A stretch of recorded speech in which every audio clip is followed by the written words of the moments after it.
আসসালামু আলাইকুম। চলে আসলাম নতুন একটা ভিডিও নিয়ে। কেমন আছেন সবাই?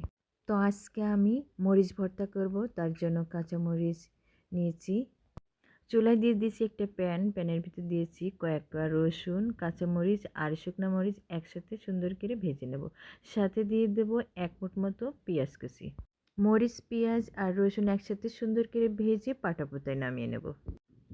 পাটাপোতায় নামিয়ে নিয়ে সুন্দর করে ফিনিশিং করে বেটে নেব। ৩-৪টা মতো শুটকি আমি ভেজে নেব। রসুন, পেঁয়াজ, মরিচ বাটাবাটি হয়ে গেলে অর্ধেকটা মরিচ আমি তুলে রাখব। বাকি মরিচ বাটাটুকু দিয়ে আমি শুটকিটা বেটে নেব। শুটকি বেটে ভর্তা করে নেব।